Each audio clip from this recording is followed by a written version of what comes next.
Hello मेरे प्यारे दोस्तों, क्या हालचाल। Welcome back to rank season. आज हम पढ़ने वाले हैं पार्ट 7 के अंदर नेक्स्ट कॉलिगेटिव प्रॉपर्टी, क्योंकि हम पहली कॉलिगेटिव प्रॉपर्टी पढ़ चुके हैं, relative lowering of vapour pressure. अब हम पढ़ेंगे elevation of the boiling point. बहुत ही इंपॉर्टेंट बेटा टॉपिक है। Question NEET JEE 11 12 board everything, सब जगह क्वेश्चन आता है। Easy to high level question आते हैं और बहुत ही इजी क्वेश्चन आते हैं। एक बात ध्यान रखना, इसको आराम से, इस क्वेश्चन को मतलब इस टॉपिक से एमसीक्यूज को आप आराम से कर सकते हो, किसी तरह की कोई प्रॉब्लम नहीं होती। और मार्क्स कंज्यूमिंग ये क्या है टॉपिक है। तो हम शुरुआत करने वाले हैं elevation of the boiling point की। ठीक है स्टूडेंट्स, तो elevation of the boiling point क्या होता है। तो बेटा फर्स्ट ऑफ ऑल हम देखते हैं कि इससे पहले जो हमने कॉलिगेटिव प्रॉपर्टी पढ़ी थी RLVP, जिसे हम बोलते हैं relative lowering of vapour pressure. तो नाम से ही पता चल रहा था उसका RLVP। RLVP, R मतलब रिलेटिव। ये जो क्वांटिटी थी, ये जो प्रॉपर्टीज थी, इसे हम रिलेट करके निकालते हैं। ठीक है, लोअरिंग मतलब कम होना वेपर प्रेशर का। तो सबसे पहले हमने क्या किया था, वेपर प्रेशर को लो किया था, बिल्कुल मतलब कम किया था। कुल मिला के बात है, देसी भाषा में मैं बोलूँ तो आपको पता है कि जब वेपर प्रेशर बेटा डिक्रीज होता है तो by default boiling pressure automatically बढ़ जाता है। ठीक है, तो नेक्स्ट जो कोलिगेटिव प्रॉपर्टी है वो है elevation of boiling point. Elevation of boiling point. तो बेटा सबसे पहले हम पढ़ते हैं RLVP, उसके बाद में क्या होता है, ये एलिवेट करता है बॉइलिंग पॉइंट। तो हम इसे पढ़ने वाले हैं क्या होता है। तो जनरली इसकी एक डेफिनेशन है, तो डेफिनेशन हम पढ़ लेते हैं। ठीक है, फिर हम देखेंगे कि प्रैक्टिकली ग्राफिकल तरीके से भी हम इसको देखने वाले हैं कि क्या है क्या नहीं होगा। तो the boiling point of the pure solvent and the boiling point of the solvent solution, the increasing the boiling point delta TB minus TB naught is known as elevation of the boiling point. तो elevation of the boiling point को सबसे पहले ये याद रखना, delta TB से हम इसे रिप्रेजेंट करते हैं। तो नाम से ही पता चल रहा है एलिवेशन मतलब बढ़ना किसका, बॉइलिंग पॉइंट का। उसे हम क्या बोलते हैं, elevation of the boiling point बोलते हैं। अब वो कैसे होगा वो हम आगे देखते हैं। तो बेटा सबसे पहले मैं क्या करता हूँ, एक कंटेनर लेता हूँ। सबसे पहले मैं क्या करूंगा, एक कंटेनर लूंगा। ये मैंने कंटेनर लिया है जो कि था क्लोज कंटेनर। क्या था ये था बेटा क्लोज कंटेनर। और मैं इसके अंदर, जैसे हम शुरू से करते हुए आ रहे हैं वैसे ही हम करेंगे। सबसे पहले मैं क्या डालूंगा, इसमें प्योर सॉल्वेंट डालूंगा। क्या डालूंगा इसमें, प्योर सॉल्वेंट डालूंगा। मैंने ये डाल दिया बेटा इसके अंदर प्योर सॉल्वेंट। ये है बेटा प्योर सॉल्वेंट, जिसे मैं A से रिप्रेजेंट कर रहा हूं। ठीक है स्टूडेंट्स, अब प्योर सॉल्वेंट है। अब इस कंटेनर को मैं गर्म करूंगा, इसको मैं हीट दूंगा, तो ऑफकोर्स क्या होगा, वेपर बनेगी। क्या होगा बेटा, वेपर बनेगी। मान लो इसमें 3 वेपर बन रही है, एक एग्जाम्पल समझाने के लिए। ठीक है, ओनली ये क्या बन रही है बेटा, वेपर बन रही है। ठीक है, वेपर बनेगी तो ऑफकोर्स वेपर प्रेशर क्रिएट होगा, क्योंकि कंटेनर क्या है हमारे पास, क्लोज कंटेनर है। ठीक है, तो ऑफकोर्स यहाँ पे क्या होगा, वेपर प्रेशर क्रिएट होगा। ठीक है, तो vapour pressure of pure solvent मैं लिख सकता हूँ, प्योर सॉल्वेंट कुछ ना कुछ इसका वेपर प्रेशर होगा। ठीक है स्टूडेंट्स, अब मैं क्या करता हूँ, इसी कंटेनर में मैं सोल्यूट ऐड करता हूँ। क्या करता हूँ, सोल्यूट भी मैं ऐड कर देता हूँ। तो अब मैं करता हूँ बेटा, इसमें नेक्स्ट कंटेनर बना लेता हूँ एक दूसरा। ठीक है स्टूडेंट्स, तो ये कर लिया मैंने कंटेनर को क्लोज। अरे भाई मिट जा तू क्यों नहीं मिट रहा। तो ये कर दिया बेटा मैंने क्लोज कंटेनर, ये कर दिया मैंने क्लोज कंटेनर। ठीक है, अब मैं क्या करूँगा, इसके अंदर भी सॉल्वेंट तो हम डालेंगे ही, प्योर सॉल्वेंट। लो भाई हमने प्योर सॉल्वेंट, मतलब यही मान लो इसी कंटेनर को उठा के लिया है मैंने, प्योर सॉल्वेंट हमारे पास है। इसके कारण कोई ना कोई वेपर प्रेशर क्रिएट हो रहा होगा। ठीक है, अब मैं क्या करता हूँ, इसमें सोल्यूट ऐड करता हूँ। क्या करता हूँ, सोल्यूट ऐड करता हूँ। सोल्यूट ऐड करता हूँ, जिससे मैं B से रिप्रेजेंट करूंगा। और सोल्यूट क्या था, नॉन वोलेटाइल। क्या था, ये याद रखना बेटा, ये था non volatile. Non volatile solute क्या होता है, नाम से पता चल रहा है नॉन वोलेटाइल, मतलब जिसका वेपराइजेशन नहीं होगा, जिसकी भाप नहीं बनेगी, वो वेपर प्रेशर में पार्टिसिपेट नहीं करेगा, उसे हम क्या बोलते हैं, नॉन वोलेटाइल बोलते हैं। ठीक है स्टूडेंट्स, अब मैंने जैसे इसमें नॉन वोलेटाइल सोल्यूट डाला, जो कि मैं व्हाइट कलर से रिप्रेजेंट कर रहा हूँ आपको, ये व्हाइट कलर से मैं यहाँ पे दिखा रहा हूँ। ये क्या है, नॉन वोलेटाइल सोल्यूट है। ठीक है, अब वेपर प्रेशर जो बन रहा था वो किसके कारण बन रहा था, प्योर सॉल्वेंट, क्योंकि ये था वोलेटाइल। ठीक है, तो इसके कारण तो ये क्या बन रहा था, वेपर प्रेशर बन रहा था। जैसे मान लो मैंने यहाँ पे बताई थी 3 वेपर बन रही थी, बट जैसे ही मैंने सोल्यूट डाला, कौन सा, नॉन वोलेटाइल डाला, तो बेटा वेपर क्या होगी, कम बनने लगेगी। तो पहले 3 बन रही थी, तो मैं मान लो ये मैंने 2 बना दी। क्यों, क्योंकि जो लिक्विड की जो सरफेस है, इसमें छोटे छोटे पोर्स पाए जाते हैं जहां से वेपर निकलती है। मतलब लिक्विड किस में कन्वर्ट होता है, वेपर फेज में या गैसेस फेज के अंदर कन्वर्ट होता है। बट जैसे ही मैंने नॉन वोलेटाइल सोल्यूट, जो कि मैंने मान लो नमक डाल दिया, एक चुटकी नमक डाल दी, तो ऑफकोर्स उसने क्या किया होगा, उसने क्या किया होगा बेटा, जो पोर्स है ना उसमें से पोर्स को, एक पोर को उसने बंद कर दिया। सपोज दैट उसने एक पोर को बंद कर दिया, ये बंद कर दिया, तो ऑफकोर्स यहाँ पे जो वेपर बन रही थी वो इसके कंपेरिजन में, मतलब यहाँ पे जो वेपर बन रही थी सेकंड कंटेनर में, इसके कंपेरिजन में क्या बन रही थी, कम बन रही थी। तो वेपर कम बनेगी तो वेपर प्रेशर भी क्या होगा, कम बनेगा। ठीक है स्टूडेंट्स, वेपर प्रेशर भी कम लगेगा या कम बनेगा।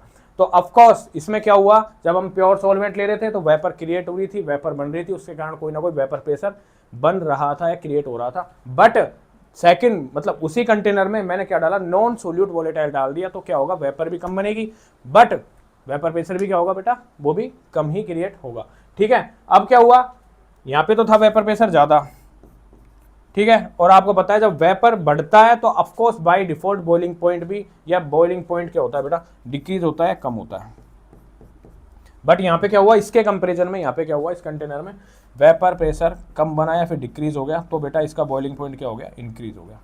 क्या हो गया, इसका बॉइलिंग पॉइंट इंक्रीज हो गया। मान लो मैंने यहाँ पे क्या लिया था, प्योर सॉल्वेंट, यहाँ पे मैंने क्या लिया था बेटा, प्योर सॉल्वेंट, यहाँ पे प्योर सॉल्वेंट मान लो मैंने वाटर लिया था, क्या लिया था, वाटर, पानी। आपको पता है पानी का बॉइलिंग पॉइंट कितना होता है, 100 डिग्री सेंटीग्रेड। पानी 100 डिग्री सेंटीग्रेड पे उबलना चालू हो जाता है। ठीक है, तो मान लो मैंने इसको बॉईल किया था तो 100 डिग्री सेंटीग्रेड पे बॉईल होना चालू हो गया। बट मैंने इसी कंटेनर में नमक डाल दिया, फिर नॉन वोलेटाइल सोल्यूट को जब मैंने ऐड किया, तो क्या पता इस जो ये सॉल्यूशन, क्योंकि अब तो ये सॉल्यूशन बन चुका है, क्योंकि सोल्यूट और सॉल्वेंट दोनों ऐड हो चुके हैं। यहाँ पे ओनली सॉल्वेंट ही था, बट यहाँ पे क्या है, सॉल्यूशन है। तो बेटा क्या हुआ, इसका मान लो कितने पे उबला है, 102 डिग्री सेंटीग्रेड पे, क्योंकि ऑफकोर्स वेपर प्रेशर कम हुआ तो बॉइलिंग पॉइंट क्या हो गया, बढ़ गया। इसके कंपेरिजन में यहाँ पे 100 डिग्री सेंटीग्रेड था इसका बॉइलिंग पॉइंट, बट यहाँ पे क्या हो गया, 102। ऑफकोर्स ऐसा ही होता है, ये एक डेटा लिया है मैंने हाइपोथेटिकल समझाने के लिए। ठीक है स्टूडेंट, ऐसा होता नहीं है कि फिक्स यही डेटा है। ठीक है, पानी का तो फिक्स डेटा होता है कि 100 डिग्री सेंटीग्रेड पे उबलता ही है, बट मैंने नॉन वोलेटाइल सॉलिड जब मैं ऐड करूंगा तो बेटा इसका बॉइलिंग पॉइंट बढ़ेगा, तो वेपर प्रेशर क्या होगा, कम होगा। तो मैं ये बोल सकता हूँ डेल्टा टीबी, डेल्टा टीबी क्या बता रहा है, डेल्टा टीबी बता रहा है एलिवेशन ऑफ बॉइलिंग पॉइंट। मतलब पहले बॉइलिंग पॉइंट क्या था, कम था 100 डिग्री सेंटीग्रेड, बट अब बॉइलिंग पॉइंट क्या हो गया, बढ़ गया है, 102 डिग्री सेंटीग्रेड हो गया, मतलब 2 डिग्री के अप्रोक्सीमेटली बढ़ गया है। इसे हम क्या बोलते हैं, elevation of the boiling point बोलते हैं। इसे हम क्या बोलेंगे, एलिवेशन ऑफ बॉइलिंग पॉइंट बोलेंगे। इसे डेल्टा टीबी से रिप्रेजेंट करते हैं, किससे, डेल्टा टीबी से। अब एनसीईआरटी इस डेफिनेशन को एक ग्राफ से भी समझाती है, तो वो ग्राफ हम आगे समझने वाला है। तो बेटा मैं ये बोल सकता हूं, when a solute is added to the solvent, जब मैं एक सोल्यूट, कौन सा, नॉन वोलेटाइल सोल्यूट सॉल्वेंट के अंदर ऐड करता हूं, the vapour pressure is decrease, तो वेपर प्रेशर क्या होगा बेटा, डिक्रीज होगा, जैसे ये हो रहा है। तो जब वेपर प्रेशर डिक्रीज होगा तो of course boiling point of the solution is increase. ठीक है, तो बॉइलिंग पॉइंट क्या होगा, बढ़ जाएगा। This is the elevation of the boiling point. क्या है ये elevation of the boiling point है। अब इसको हम ग्राफिकल तरीके से समझेंगे आगे। ठीक है, तो मैं ग्राफ बनाऊंगा बेटा वेपर प्रेशर वर्सेस टेम्परेचर के बीच में, हम ग्राफ बनाने वाले हैं। ठीक है, ग्राफ बड़ा इंटरेस्टिंग होगा, बहुत ज़बरदस्त होगा, देखना बेटा। ठीक है, तो बेटा जी ये मैं ले लेता हूँ, एक्स एक्सिस ले लिया मैंने और ये ले लिया इसका वाई। ठीक है, सीधी तो है ना line, okay okay.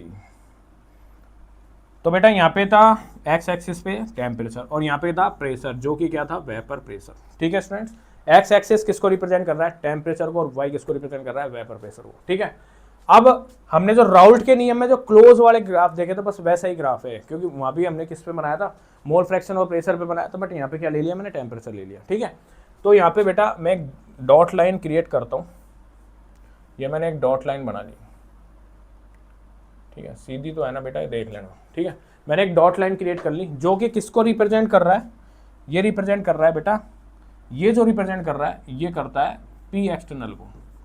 P external मतलब बाहरी दाब, मतलब एक्सटर्नल प्रेशर को रिप्रेजेंट कर रहा है, या फिर मैं इसको बोल सकता हूँ एटमॉस्फेरिक प्रेशर, एटीएम से रिप्रेजेंट करता हूँ इसको। एटमॉस्फेरिक प्रेशर जो एटमॉस्फेयर से आपके ऊपर लग रहा है, इसके ऊपर जो लग रहा है उसे हम क्या बोलेंगे, एटमॉस्फेरिक प्रेशर बोलेंगे, जो डॉट लाइन से मैंने दिखाया। ठीक है, अब एनसीईआरटी क्या कहती है, elevation of the boiling point. हमें क्या करना है, आफ्टर ऑल बॉइलिंग पॉइंट बढ़ाना है, और बॉइलिंग पॉइंट बढ़ेगा तो वेपर प्रेशर क्या होगा, डिक्रीज होगा। ठीक है, तो एनसीईआरटी कैसे कहती है इस बात को, तो एनसीईआरटी ने बोला, जब हमने कंटेनर लिया था, जब मैं कंटेनर लिया, इसमें मैंने क्या लिया, प्योर सॉल्वेंट। जब मैंने प्योर सॉल्वेंट लिया था तो इसकी वजह से कोई ना कोई वेपर प्रेशर क्रिएट हो रहा था। ठीक है, अब उसको मैं ग्राफ में कैसे शो करूंगा, क्योंकि बेटा जब मैं वेपर प्रेशर और टेम्परेचर के बीच में जब मैं ग्राफ क्रिएट करूंगा, ग्राफ बनाऊंगा, तो वो एक्सपोनेंशियली बनता है। मतलब इस तरीके का ग्राफ बनता है हमारे पास। मतलब जब टेम्परेचर के साथ वेपर प्रेशर को मैं लाऊंगा तो बेटा जो वेपर प्रेशर होता है वो एक्सपोनेंशियली डिक्रीज नहीं, इंक्रीज होता है विद टेम्परेचर। तो जो वेपर प्रेशर होगा किसी भी लिक्विड का वो एक्सपोनेंशियली बढ़ता है टेम्परेचर के साथ, ठीक है, इस तरीके से बढ़ेगा। ये मैंने बढ़ा दिया है, ठीक है। अब ये बढ़ते बढ़ते, मान लो कोई भी लिक्विड लिया मैंने, कोई एक्स लिक्विड लिया, तो वो क्या करेगा, टेम्परेचर के साथ उसका वेपर प्रेशर बढ़ता जाएगा बढ़ता जाएगा बढ़ता जाएगा, और बढ़ते बढ़ते वो कहाँ पे टच हो जाएगा, इस डॉट लाइन पे। मतलब उसका वेपर प्रेशर इतना बढ़ चुका होगा कि वो डॉट लाइन पे जाके टच हो चुका होगा। और आपको पता है डॉट लाइन क्या है, एक्सटर्नल प्रेशर या फिर एटमॉस्फेरिक प्रेशर होता है। और जब आपका vapour pressure of x liquid किसके बराबर हो जाएगा, पी एक्सटर्नल के, किसके बराबर हो जाता है, पी एक्सटर्नल के बराबर हो जाता है, या फिर एटमॉस्फेरिक प्रेशर के बराबर हो जाता है, या फिर एटमॉस्फेरिक प्रेशर के बराबर हो जाता है, तो इसे ही हम क्या बोलते हैं, बॉइलिंग पॉइंट। इसे हम क्या बोलते हैं, बॉइलिंग पॉइंट। तो बेटा इसे ही हम क्या बोलते हैं, बॉइलिंग पॉइंट। इसे ही हम क्या बोलते हैं, बॉइलिंग पॉइंट बोलते हैं। तो ऐसा पॉइंट जहां पे लिक्विड, किसी भी लिक्विड का वेपर प्रेशर पी एक्सटर्नल के बराबर हो जाएगा या फिर एटमॉस्फेरिक प्रेशर के बराबर हो जाएगा, उसे हम क्या बोलते हैं, बॉइलिंग पॉइंट बोलते हैं। उसे हम क्या बोलते हैं, बॉइलिंग पॉइंट। तो बेटा जब मैं किसी भी लिक्विड का ग्राफ बना रहा था वेपर प्रेशर और टेम्परेचर के बीच में, तो वेपर प्रेशर टेम्परेचर के साथ एक्सपोनेंशियली इंक्रीज होता है और होके एक ऐसे पॉइंट पे जहाँ पे रुक जाता है जहां पे ये लिक्विड बॉयल होने लग जाएगा। मतलब उसने क्या अचीव कर लिया, बॉइलिंग पॉइंट को अचीव कर लिया। आगे समझ में, ठीक है। ये किसके लिए था, ये एक्सपोनेंशियल, ये था बेटा प्योर सॉल्वेंट के लिए। ये था प्योर सॉल्वेंट के लिए। क्या था ये, प्योर सॉल्वेंट के लिए था, ठीक है, क्योंकि मैंने पहले कंटेनर में क्या लिया था, प्योर सॉल्वेंट। अब मैं क्या करूंगा, इस कंटेनर में क्या ऐड कर दूंगा, सोल्यूट को भी ऐड कर दूंगा, ठीक है। अब मैंने जैसे सोल्यूट को ऐड किया तो ये क्या बन गया, सोल्यूशन। क्या बन गया, सोल्यूशन बन चुका है, ठीक है। तो सोल्यूशन भी क्या करेगा, वेपर प्रेशर जो होगा सोल्यूशन का वो भी क्या होगा, टेम्परेचर के साथ एक्सपोनेंशियली इंक्रीज होगा। तो वो भी टेम्परेचर के साथ एक्सपोनेंशियली क्या होगा, बढ़ता है, और एक इस पॉइंट पे आगे रुक जाता है जहां पे वो उबलने लग जाता है, उसे हम क्या बोलते हैं, बॉइलिंग पॉइंट बोलते हैं, ठीक है। तो ये भी क्या कर रहा है, बढ़ रहा है, ठीक है। अब ये किसके लिए होगा ग्राफ, ये होगा बेटा सोल्यूशन के लिए। किसके लिए, सोल्यूशन के लिए, क्योंकि सोल्यूशन बन चुका है, हमने सोल्यूट ऐड कर चुके हैं और सॉल्वेंट था ही वहाँ पे, तो ये क्या बन चुका है, सोल्यूशन, ठीक है स्टूडेंट्स। तो ये था ग्राफ जो एनसीईआरटी ने हमको समझाया। अब ये क्या कहनी चाह रही है एनसीईआरटी, उसने हमको ये बोला कि प्योर सॉल्वेंट का भी टच किया और वो भी टच किया, बट इसमें एक डिफरेंस नजर आया है कि बेटा जब प्योर सॉल्वेंट का टच कर रहा था, ठीक है, ग्राफ एक्सपोनेंशियल इंक्रीज कर रहा था, अच्छी बात है, बट जैसे ही मैंने एक चुटकी नमक या फिर सोल्यूट, नॉन वोलेटाइल सोल्यूट मैंने ऐड किया, तो क्या हुआ, वेपर प्रेशर डिक्रीज हो गया। पहले वेपर प्रेशर था इधर, अब कितना हो गया, कम हो रहा है। ये क्या हो रहा है बेटा, कम हो रहा है, वेपर प्रेशर डिक्रीज हो गया। वेपर प्रेशर क्या हो गया बेटा, डिक्रीज हो गया। ये वेपर प्रेशर डिक्रीज हो गया, ठीक है, वेपर प्रेशर क्या हो गया, डिक्रीज हो गया। बट वेपर प्रेशर तो डिक्रीज हो गया, बट बॉइलिंग पॉइंट बढ़ गया। क्या हो गया, बॉइलिंग पॉइंट बढ़ गया। कैसे बढ़ गया, अभी बताता हूँ। तो बेटा वेपर प्रेशर तो देखो यहाँ पे डिक्रीज हो गया, इस तरीके से जो ग्राफ शो हो रहा है ना, ये डिक्रीज को बता रहा है, डिक्रीटमेंट को बता रहा है कि भाई घट गया, वेपर प्रेशर घट गया, ठीक है। बट जब मैं इस पॉइंट को टेम्परेचर के साथ मिलाता हूँ और इसके पॉइंट को टेम्परेचर के साथ यहाँ पे मैं मिलाता हूँ, तो ये क्या होगा, ठीक है। तो ये वेपर प्रेशर तो इसने बता दिया कि भाई वेपर प्रेशर तो डिक्रीज हो रहा है जब मैं सोल्यूट ऐड कर रहा हूँ, बट टेम्परेचर में क्या हो रहा है। तो बेटा इस पॉइंट को मैं बोलूँगा बॉइलिंग पॉइंट ऑफ, इस पॉइंट को बोलूँगा boiling point of pure solvent. क्या बोलूँगा इसको, boiling point of pure solvent. तो ये जो पॉइंट है क्या रिप्रेजेंट कर रहा है, boiling point of pure solvent को। क्या कर रहा है, boiling point of pure solvent. मतलब ये पॉइंट पे आके, इस पॉइंट पे आके, टेम्परेचर के इस पॉइंट पे आके ये क्या होने लग जाएगा, ये जो लिक्विड था प्योर सॉल्वेंट था, क्या होने लग जाएगा, बॉइल होने लग जाएगा। तो इसे हम क्या बोलता हूँ, boiling point of the pure solvent. क्या बोलूँगा, boiling point of pure solvent, जिसे मैं डेल्टा टीबी नॉट से रिप्रेजेंट करूँगा। डेल्टा टीबी नॉट से मैं क्या कर रहा हूँ, इसको रिप्रेजेंट कर रहा हूँ, ठीक है। इसको मैं डेल्टा टीबी नॉट से रिप्रेजेंट कर देता हूँ, ठीक है। अब सॉल्यूशन की बात करते हैं। तो सॉल्यूशन में बेटा मैंने लाइन मिलाई, तो यहाँ पे एक टेम्परेचर मुझे फिर से एक मिला, तो ये टेम्परेचर क्या होगा बेटा, ये होगा बॉइलिंग पॉइंट ऑफ सॉल्यूशन। ये क्या होगा, बॉइलिंग पॉइंट ऑफ सॉल्यूशन। ये होगा बॉइलिंग पॉइंट ऑफ सॉल्यूशन, जिसे मैं टीबी से रिप्रेजेंट करूंगा। जिससे मैं किसके रिप्रेजेंट कर रहा हूँ, टीबी से। ये क्या है बेटा, टीबी है, ठीक है, ठीक है। ये क्या है, elevation of the boiling point है। मतलब पहले जो प्योर सॉल्वेंट लिया था, मैंने लिया था पानी, जो कितने डिग्री पे उबल रहा था, सॉरी बॉइलिंग पॉइंट कितना था 100 डिग्री सेंटीग्रेड, बट मैंने क्या किया, यहाँ पे मैंने नमक डाला तो ये क्या बन गया सॉल्यूशन। अब ये मान लो, सपोज दैट ये मान लो 102 डिग्री पे उबल रहा है, तो कितना इंक्रीमेंट हुआ 2 डिग्री का, मतलब 2 डिग्री बॉइलिंग पॉइंट इसका ज़्यादा हुआ है, फिर कुछ भी मान सकते हैं, मैंने हाइपोथेटिकल एक डिजिट ले लिया, ठीक है। अब बेटा elevation of the boiling point क्या कर रहा है, डेल्टा टीबी, वो किसको रिप्रेजेंट करता है, किसको बताता है वो, डेल्टा टीबी। यहाँ पे डेल्टा क्या रिप्रेजेंट करता है, चेंज का, क्या कर रहा है, चेंज का। तो बेटा बॉइलिंग पॉइंट डिक्रीज हुआ इंक्रीज हुआ, बॉइलिंग पॉइंट क्या हुआ बेटा, डिक्रीज हुआ इंक्रीज। तो देख वेपर प्रेशर की बात करूँ तो वेपर प्रेशर तो देख क्या होगा, वेपर प्रेशर तो घटेगा क्योंकि ये घट रहा है, तो वेपर प्रेशर घटेगा तो बॉइलिंग पॉइंट बढ़ेगा, दैट्स इट। तो वेपर प्रेशर घट रहा है तो बॉइलिंग पॉइंट बढ़ रहा है, क्योंकि पहले 100 डिग्री था, अब कितना होगा 102 डिग्री। तो टेम्परेचर के या बॉइलिंग पॉइंट में हुआ ये चेंज, इसी को हम क्या बोलते हैं, elevation of the boiling point बोलते हैं। एलिवेशन ही क्यों बोलते हैं, क्योंकि टेम्परेचर बढ़ रहा है, ध्यान रखना। RLVP में हम क्या पढ़ रहे थे, relative lowering of vapour pressure, मतलब वेपर प्रेशर लो हो गया, घट गया, डिक्रीज हो गया, बट यहाँ पे एलिवेशन हो रहा है, तो इसलिए हम क्या बोलते हैं, इसको elevation of the boiling point बोलते हैं। और बेटा ये दोनों टेम्परेचर के बीच का जो डिफरेंस आएगा इसे हम बोलते हैं डेल्टा टीबी। क्या होता है डेल्टा टीबी, इसे हम क्या बोलते हैं, elevation of the boiling point, इसे हम क्या बोलते हैं, elevation of the boiling point बोलते हैं। तो आई होप आपको एक ग्राफ बहुत जबरदस्त तरीके से समझ में आ गया होगा। ये बेटा सिंपल सा ग्राफ है, बच्चा परेशान हो जाता है, पता नहीं सर क्या है, एनसीईआरटी समझ में नहीं आ रही, सिंपल सा ग्राफ है, कुछ नहीं है, ठीक है स्टूडेंट्स। तो आई होप आपको ये समझ में आ गया होगा, ठीक है। अब हम आगे बात करते हैं। तो हम पढ़ चुके हैं किसके बारे में, हम पढ़ चुके हैं डेल्टा टीबी के बारे में, डेल्टा टीबी क्या होता है, ठीक है। इसकी डेफिनेशन भी होगी, डेफिनेशन थी बेटा यहाँ पे ये रही। तो डेफिनेशन क्या कह रही है, the boiling point of the pure solvent delta TB naught, जो मैंने ग्राफ में बनाया था, and the boiling point of the solution delta TB, and the boiling point of the solution TB, इनके बीच के डिफरेंस को, या फिर पहले टेम्परेचर क्या था टीबी नॉट, बाद में वो टेम्परेचर बढ़ गया, मतलब कित पे चले गया, टीबी पे चले गया, या फिर टीबी से हम बोल सकते हैं सॉल्यूशन के लिए।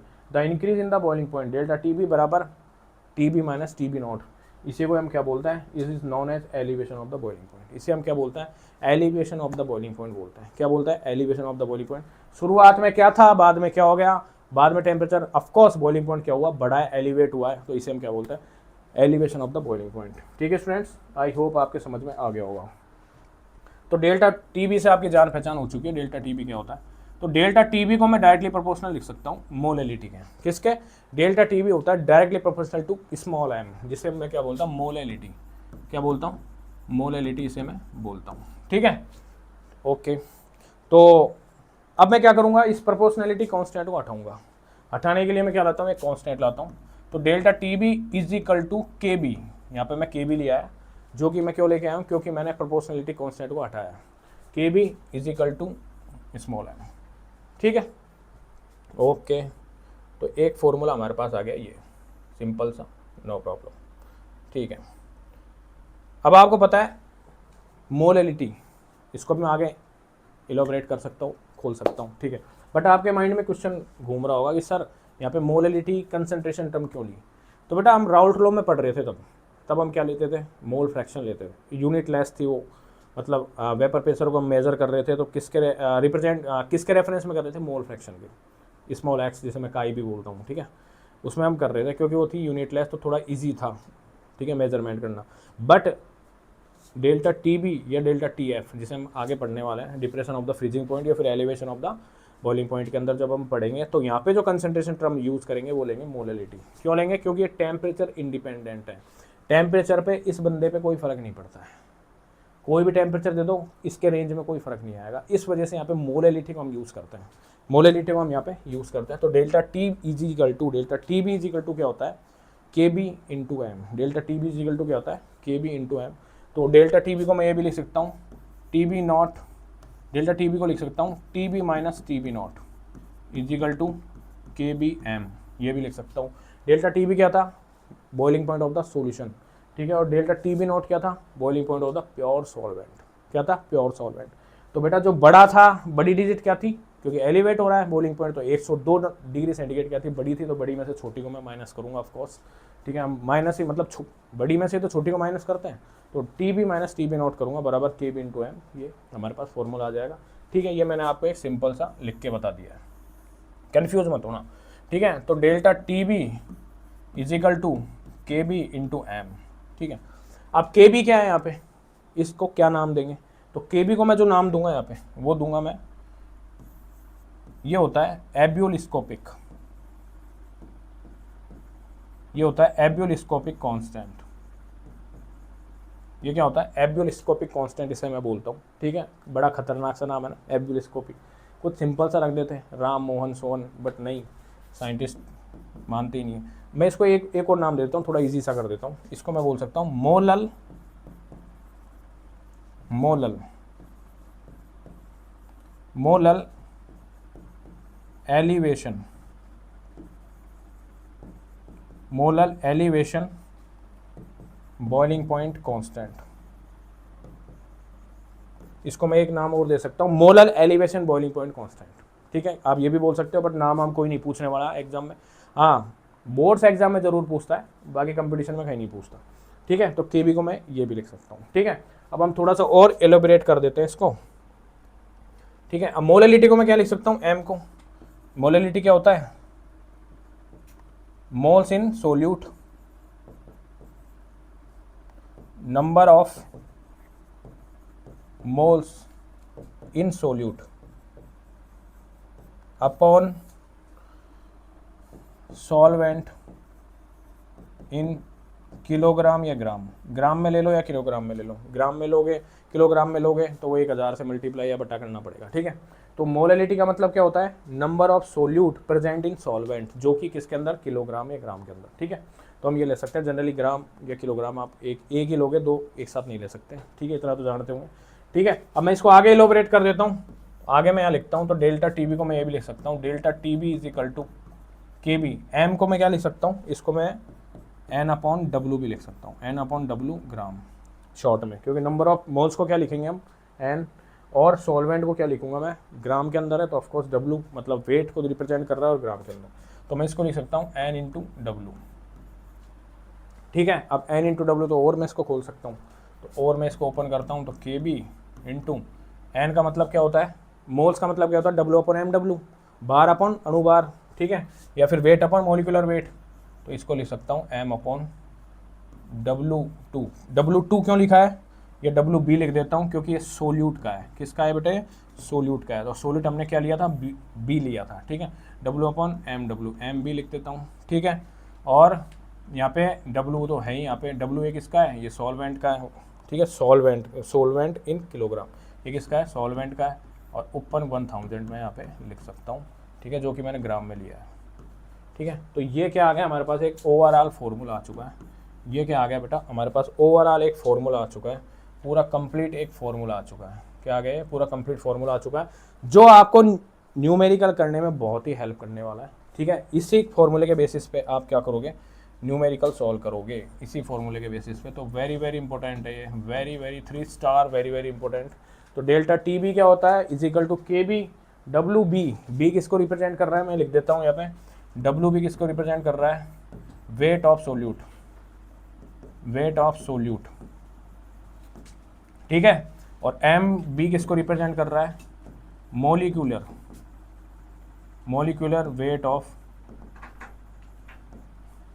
मॉलिक्यूलर वेट ऑफ सोल्यूट, ठीक है स्टूडेंट्स। और डब्ल्यू ए क्या है, ये है weight of, W A is equal to weight of solvent, ठीक है स्टूडेंट्स। आई होप आपके अच्छे से समझ में आ गया होगा, ये क्या था, elevation of the boiling point था, ठीक है। अब हम थोड़ा सा और इलेबोरेट कर लेते हैं, थोड़ा सा और पढ़ लेते हैं इसको, कि के बी के बारे में और पढ़ लेते हैं।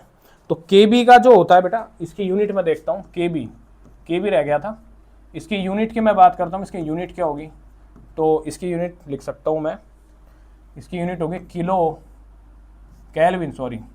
कैल्विन किलोग्राम पर मोल, इसकी क्या होती है, यूनिट होती है, ठीक है। इसको आप याद कर सकते हो, नहीं कोई दिक्कत नहीं है, कोई मतलब ज़्यादा झमेला नहीं है इसमें, ठीक है। और के बी की एक वैल्यू याद रखना है H2O के लिए, पानी के लिए के बी की वैल्यू होती है 0.52 किलोग्राम पर मोल, ये क्या होती है, इसकी वैल्यू होती है के बी की 0.52 केल्विन किलोग्राम मोल, ठीक है students.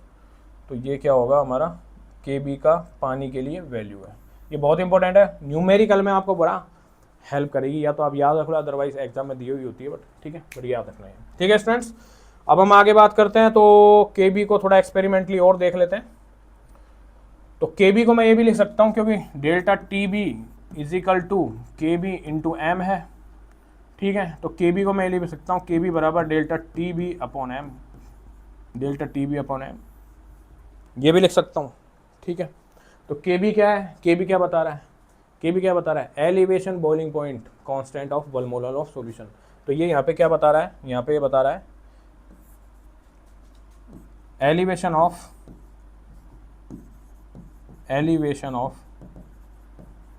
Boiling point of 1 molar of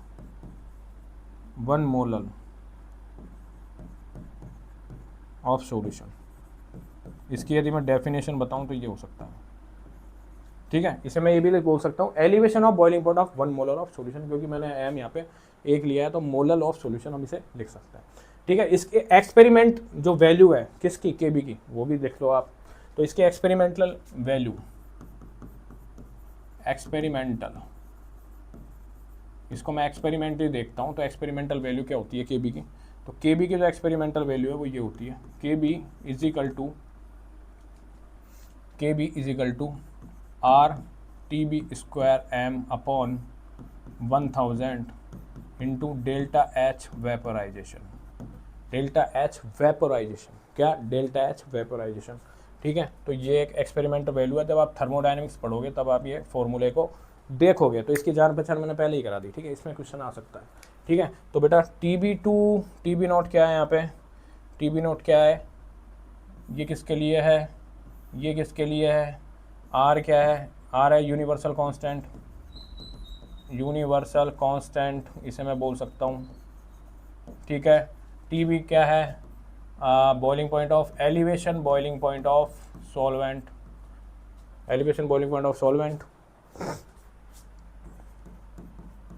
ठीक है, ये है मॉलिक्यूलर वेट ऑफ सॉल्वेंट। ठीक है, नहीं, एलिवेशन सॉल्वेंट का नहीं होगा, only elevation of boiling point होगा। ठीक है, ये याद रखना। ठीक है स्टूडेंट्स, तो ये था एक्सपेरिमेंटल, जो कि थर्मोडायनेमिक्स में पढ़ाया जाता है। एक्सपेरिमेंटल जो वैल्यू निकाली जाती है KB की, जो कि होता है एब्यूलोस्कोपिक या फिर elevation of boiling point of constant, इसे हम बोलते हैं। ठीक है स्टूडेंट्स, तो ये था हमारे पास एलिवेशन ऑफ बॉइलिंग पॉइंट्स का कंसेप्ट। तो ये था overall elevation of the boiling point. तो कुछ नहीं करना, इतनी सी बात याद रखना है। एक फॉर्मूला और बता देता हूँ आपको। एक फॉर्मूला ये था कि जब हमने ये देखा, इसे हम क्या निकाल सकते हैं, MCQ सॉल्व करेंगे, बट आपसे एक क्वेश्चन और पूछ सकता है, वो ये निकलवा सकता है, MB क्या है, वेट ऑफ सोल्यूट। ये सारी वैल्यू दे के रखेगा, ये निकलवाएगा। तो इसको क्या करोगे आप बेटा, इसको मैं यहाँ पे लिख देता हूँ। ठीक है, तो MB को बाहर निकाल दोगे, मतलब मोलिकुलर वेट ऑफ सोल्यूट को बाहर निकालोगे, तो ये हो जाएगा KB into WB into 1000 upon delta TB नीचे चले जाएगा इंटू WA। तो एक ये फॉर्मूला है, ये फॉर्मूला और वो फॉर्मूला, ये फॉर्मूला 2 है और ये है फॉर्मूला, वैसे फॉर्मूला 1 तो ये है बेटा, याद रखना इसका, ये फॉर्मूला 1 है, ये भी फॉर्मूला 1 बोल सकते हो, इसको बोल सकते हो फॉर्मूला 2, इसको बोल सकते हो फॉर्मूला 3। कुछ नहीं है, एक ही फॉर्मूले सब कुछ निकल के आ रहा है, और ये पहले भी पढ़ चुके हो आप, कोई बड़ी बात नहीं है। ठीक है, और एक ये फॉर्मूला मान लो, ये फॉर्मूला 3 तक चले गए थे ना अपन, ये फॉर्मूला 4 मान लो। बस ये 4 छोटे से फॉर्मूले जो कि एक ही फॉर्मूले से बन के आ रहे हैं। तो बेटा this is all about the elevation of the boiling point. Boiling point कैसे बढ़ा ये हमने समझा, और इसका फॉर्मूले वगैरह जो भी डेरिवेशन थी हम कर चुके हैं। ठीक है, नेक्स्ट क्वेश्चन हम देखते हैं बेटा, इसमें शायद क्वेश्चन भी होंगे। तो ये क्या कह रहा है, पहले थोड़ी देख लेते हैं। तो elevation of the boiling point मतलब डेल्टा TB, इसको मैं क्या बोल सकता हूँ, बराबर किसके होता है, boiling point of the solution TB के, boiling point of the solution minus boiling point of the pure solvent. मतलब मैं इसको क्या लिख सकता हूं, delta TB is equal to TB minus TB naught. ठीक है, तो मैंने क्या किया, बॉइलिंग पॉइंट ऑफ सॉल्यूशन में से माइनस किया boiling point of the pure solvent को। क्यों किया है, क्योंकि बेटा जी हमने जब ग्राफ देखा था, हम जब ग्राफ देख रहे थे तो ग्राफ में क्या था, कौन बड़ा था, ग्राफ में ये बड़ा था, boiling point of the solution बड़ा था, क्योंकि टेम्परेचर बढ़ चुका था। तो बड़े में से ही छोटे को माइनस करेंगे, बड़े में से ही क्या करेंगे, छोटे को माइनस करेंगे। ठीक है स्टूडेंट्स, तो ये क्या था बेटा, ये था elevation of the boiling point, ठीक है। इसको मैं ये भी लिख सकता हूँ, इसको मैं ये भी बोल सकता हूँ कि boiling point of the solution ज्यादा होगा as compared to boiling point of the pure solvent के, मैं ये भी बोल सकता हूँ, सही बात है ना, ठीक है। इसको मैं ये भी बोल सकता हूँ boiling point of the solution ज्यादा होगा boiling point of the pure solvent, मतलब टीबी ज्यादा होगा टीबी नॉट से, बोल सकता हूँ, सिंपल सा है ना, ठीक है। इसको मैं ये भी बोल सकता हूँ कि boiling point of the solution मतलब TB is equal to boiling point of the pure solvent plus delta TB, वही फॉर्मूले का कुछ नहीं है, टीबी को बाहर निकाल दिया, डेल टीबी को अंदर लिया है, दैट्स इट, बोल सकता हूँ, सिंपल सा है ना, कोई बड़ी बात नहीं है। और मैं इसको ये भी बोल सकता हूँ एक सिंपल सी लैंग्वेज में कि जो डेल्टा टीबी होता है वो किसके डायरेक्टली प्रोपोर्शनल होता है, मोलेलिटी के, मोलेलिटी ऑफ सॉल्यूशन के, मोलेलिटी ऑफ सॉल्यूशन के। और मोलेलिटी क्यों यूज कर रहे हैं वो भी एक क्वेश्चन हम आगे देखते हैं। तो बेटा ओवरऑल मैं क्या बोल सकता हूँ, delta TB directly proportional to M, जो हम आगे पढ़ चुके हैं, आई होप आपके समझ में आ गया होगा, ठीक है। अब एक क्वेश्चन है छोटा सा, ये कह रहा है कि why do we not use mole fraction as the concentration term. बहुत अच्छा क्वेश्चन है, आपके माइंड में आया होगा कि यार हम आगे तो हम कंसंट्रेशन टर्म को यूज कर रहे थे, बट यहाँ पे हम मोलेलिटी को क्यों यूज कर रहे हैं, स्मॉल एम को। क्योंकि बेटा जो मोलेलिटी होती है वो इंडिपेंडेंट होती है टेम्परेचर के, क्या होती है, टेम्परेचर इंडिपेंडेंट होती है, टेम्परेचर का कोई घंटा ही फर्क नहीं पड़ता इसके ऊपर, ठीक है। तो because of mole fraction change with the temperature, mole fraction change हो जाता है टेम्परेचर साथ, and they are for not suitable for here, क्योंकि यहाँ पे टेम्परेचर का खेल है, वहाँ पे था प्रेशर और मोल फ्रैक्शन का खेल, बट यहाँ पे हम थोड़ा सा गर्म गर्म कर देते हैं, थोड़ा सा टेम्परेचर को घटा बढ़ा देते हैं। तो बेटा यहाँ पे जो यूज़ करूँगा मैं मोल फ्रैक्शन वो करूँगा मोलेलिटी को, ठीक है। Hence we use the molality small M as the concentration term because it is the independent of the temperature, it is the independent of the temperature, कोई फर्क नहीं पड़ा टेम्परेचर का, इस वजह से हम इसे यूज करते हैं, ठीक है स्टूडेंट्स। अब आगे क्वेश्चन देखते हैं। आगे क्वेश्चन कह रहा है a non volatile solute is dissolve in a solvent, हमने सॉल्वेंट में नॉन वोलेटाइल सोल्यूट को ऐड किया था, वही क्वेश्चन पूछ रहा है। The boiling point of the solution is increase because, तो ये कह रहा है कि बॉइलिंग पॉइंट बढ़ गया था भाई, वो कह रहा था जब भाई तूने कंटेनर के अंदर नमक डाला था या नॉन वोलेटाइल सोल्यूट को डाला था तब जो बॉइलिंग पॉइंट था वो 100 डिग्री था, बट बाद में क्या हो गया था 100 डिग्री हो गया था। तो ये पूछ रहा है कि बॉइलिंग पॉइंट क्यों बढ़ा है, क्योंकि बेटा वेपर प्रेशर डिक्रीज हो गया था, क्योंकि क्या हो गया था, वेपर प्रेशर डिक्रीज था, vapour pressure of the solution are decrease. तो बी ऑप्शन हमारा करेक्ट आंसर होगा, बी ऑप्शन क्या है, करेक्ट आंसर, ठीक है। नेक्स्ट क्वेश्चन हमारा पूछ रहा है, तो बेटा इसका solution boiling point occur when the vapour pressure of the become equal to the atmospheric pressure, okay, addition to the non volatile solute, lower pressure and the solvent and the higher the temperature required to attain the atmospheric pressure, ठीक है। अब next question पूछ रहा है, ठीक है, next question पूछ रहा है, बेटा प्लीज लाइक और शेयर और सब्सक्राइब कर दो यार चैनल को, अच्छा लग रहा है तो प्लीज कर दो, बहुत बढ़िया बढ़िया वीडियो लाऊंगा। और आने वाले सेशन के अंदर PYQs करेंगे हम, जितने भी नीट जेईई के PYQs है सब सॉल्व कराने वाला हूँ, खुद को सॉल्व करने की जरूरत नहीं पड़ेगी, मैं ही करवा दूंगा ऐसे बहुत ईजी और इंटरेस्टिंग तरीके से। जिसके मैथ वीक है, केमिस्ट्री वीक है, फिजिकल केमिस्ट्री मेरे पे छोड़ दो आप, बट सब्सक्राइब करो, दोस्तों से किसी से भी मतलब करवाओ यार, सब्सक्राइब करो, ठीक है। अब ये पूछ रहा है next question, the molar elevation constant मतलब KB ऑफ द वाटर कितना था इसका, 0.52 किलोग्राम मोल इनवर्स, ठीक है। अब ये पूछ रहा है a molar aqueous solution of the glucose will be show the boiling point elevation, ठीक है। कुछ भी नहीं है बेटा इस क्वेश्चन में, कुछ नहीं है, पहले आप ये देखो पूछ क्या रहा है, ये जो पूछ रहा है उसको लिख लो। तो ये पूछ रहा है the molar elevation constant KB, ठीक है, ऑफ द वाटर, हमको पता है पानी का कितना होता है 0.52, इसने क्वेश्चन में दे ही दिया है, किलोग्राम मोल इनवर्स, ठीक है। तो ये पूछ रहा है एक मोलर एक्वस सॉल्यूशन के लिए, एक मोलर, वो बोल रहा है कि मोलरिटी कितनी है, एक है, उसने दिया हुआ है मोलरिटी। तो ये पूछ रहा है glucose will be the show the boiling point elevation, तो ये पूछ रहा है कि डेल्टा TB क्या होगा, मतलब एलिवेशन ऑफ बॉइलिंग पॉइंट क्या होगा। तो डेल्टा TB की वैल्यू क्या होगी, delta TB equal to KB into M होती है, ये आपको पता है। और डेल्टा TB हमसे पूछ रहा है, तो KB की वैल्यू 0.52 और मोलर की कितनी वैल्यू हो गई इसमें, मोलर कितनी वैल्यू हो गई बेटा 1, ठीक है। तो डेल्टा TB की जो वैल्यू आएगी हमारे पास वो आएगी 0.52, ठीक है। बट यहाँ पे ग्लूकोज का भी नाम लिया गया है, ठीक है, इस लिस्ट में ग्लूकोज का नाम दिया गया है, जिसमें एक वांट ऑफ फैक्टर एक कंसेप्ट होता है जो हम अगले लेक्चर में पढ़ने वाला है, स्मॉल आई बोलता है। तो ग्लूकोज के लिए उसका जो वैल्यू होती है ना वो 1 होती है। तो बेटा इसका जो फॉर्मूला हो सकता है वो ये भी हो सकता है, डेल्टा TB बराबर स्मॉल आई KBM। तो स्मॉल आई कितना होता है 1 होता है। तो ओवरऑल हमारे पास आंसर क्या आ रहा है, यही आ रहा है। तो 0.52 हमारे पास केल्विन आंसर होगा, ठीक है स्टूडेंट्स। वांट ऑफ फैक्टर हम आगे के लेक्चर में पढ़ेंगे तो उसको आप इग्नोर कर सकते हो।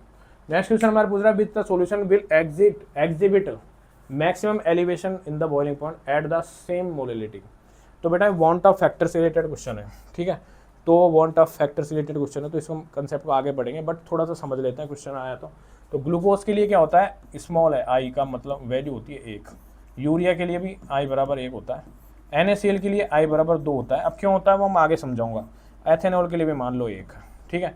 तो जो ये पूछ रहा है मैक्सिमम एलिवेशन बॉइलिंग पॉइंट मतलब डेल्टा टीवी, ये किसके प्रोपोर्शनल होता है, डायरेक्ट प्रोपोर्शनल टू होता है किसके, वांट ऑफ फैक्टर आई के।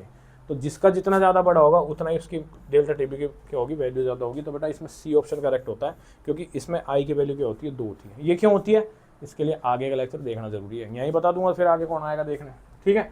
नेक्स्ट क्वेश्चन पूछ रहा है एसिलेशन रीजन बेस्ड क्वेश्चन है, तो बहुत ही जबरदस्त क्वेश्चन है। पूछ रहा है एसिलेशन कह रहा है elevation of the boiling point is the colligative property. बेटा सही कह रहा है, हमको पता है तो कि कोलिगेटिव प्रॉपर्टी होता है, ठीक है। फिर ये कह रहा है कि रीजन बता रहा है इसका कि भाई क्यों होती है, रीजन बता रहा है। देखो हमको ज़्यादा ही समझदार है हमसे। ये कह रहा है कि it depends only on number of solute particle. बिल्कुल सही है, the number of solute particles पे ही डिपेंड करता है प्रेजेंट इन द सॉल्यूशन। तो ये भी करेक्ट है। तो बेटा जी इसने रीजन बताया, एसिलेशन बताया, और रीजन था वो करेक्ट एक्सप्लेनेशन था एसिलेशन का, इसलिए ए ऑप्शन यहाँ पे करेक्ट होगा। बट रीजन भी सही हो और मान लो एसिलेशन भी सही हो, बट रीजन उस एसिलेशन का करेक्ट एक्सप्लेनेशन शो नहीं कर रहा होता तो हम बी ऑप्शन लगाते हैं। तो ऐसे करते हैं बेटा एसिलेशन रीजन बेस्ड क्वेश्चन को। इन दोनों में ही कंफ्यूज होता है बस बच्चा, इन दोनों ऑप्शन के अंदर ही कंफ्यूज होता है बस, नहीं तो कुछ भी नहीं है। सिंपल से क्वेश्चन आते हैं, बच्चे घबरा जाते हैं, ये सर पता नहीं क्या है। नेक्स्ट क्वेश्चन पूछ रहा है consider the following statement, statement based question है। तो ये पूछ रहा है boiling point of the elevation is directly proportional to molality. तो बिल्कुल करेक्ट बोल रहा है, डेल्टा टी भी डायरेक्टली प्रोपोर्शनल टू मोलिलिटी होता है, बिल्कुल करेक्ट है। ये पूछ रहा है K B depends upon the nature of solvent. हाँ, जो के बी होता है ना, के बी याद रखना, के बी का याद रखना, के बी का बता देता हूँ यहाँ पे मैं। के बी किस पे डिपेंड करता है, डिपेंड्स, के बी क्या है, प्रॉपर्टीज ऑफ सॉल्वेंट। ये क्या है, प्रॉपर्टीज ऑफ सॉल्वेंट होता है, सॉल्वेंट का साथ देता है, सोल्यूट का साथ नहीं देता है, याद रख लेना भाई, ठीक है। किसका साथ देगा ये, सॉल्वेंट का। ऐसे याद रखना के बी किसके लिए यूज कर रहे थे हम, सोल्यूट के लिए, बट दिखाता तो क्या है बी, बट साथ किसका देता है, ए का, मतलब सॉल्वेंट का, ठीक है। तो does not depend on solute, तो सोल्यूट से इसको कोई फर्क नहीं पड़ता है, सोल्यूट से कोई मतलब नहीं है, ये याद रखना, ठीक है। तो क्वेश्चन क्या था हमारा, क्वेश्चन था ये रहा कि K B depends on the nature of solvent, बिल्कुल करेक्ट है भाई साहब, बिल्कुल। फिर ये पूछ रहा है फॉर द इलेक्ट्रोलाइट्स डेल्टा की भी depends upon the want of factor, बिल्कुल सही है। जब इलेक्ट्रोलाइट्स की बात करते हैं तो वांट ऑफ फैक्टर किस पे डिपेंड होता है, आई पे, जो आई बताया था ना मैंने, ये आई, ये वांट ऑफ फैक्टर इस पे, इसको हम नेक्स्ट क्लास में पढ़ेंगे बड़े ही जबरदस्त तरीके से, ठीक है। तो इस पे जरूर डिपेंड करता है, ठीक है। ये थोड़ा नेक्स्ट क्लास का कंसेप्ट है, थोड़ा पहले ही आ गया, जल्दीबाजी थी इसको, ठीक है। तो बेटा ये हो चुका है। अब चौथा स्टेटमेंट कह रहा है K B depends upon the nature of solute, गलत है। के बी कभी भी नेचर ऑफ सोल्यूट पे डिपेंड नहीं करता है। कॉलिगेटिव प्रॉपर्टी जरूर डिपेंड करती है नंबर ऑफ सोल्यूट पार्टिकल्स पे, बट के बी नहीं करता है, ठीक है। के बी नहीं करता है, इस वजह से 1, 2 एंड 3 ये तीनों करेक्ट है, ठीक है, तीनों स्टेटमेंट्स करेक्ट है, ठीक है स्टूडेंट्स। तो थैंक यू सो मच, शायद इतने ही क्वेश्चन थे, ठीक है। तो थैंक यू सो मच बच्चों, आई होप आपको बहुत अच्छे समझ में आएगा elevation of the boiling point. अब मिलेंगे नेक्स्ट लेक्चर के अंदर डिप्रेशन में चले गया था फ्रीजिंग पॉइंट, अब पढ़ेंगे हम नेक्स्ट लेक्चर में depression of the freezing point.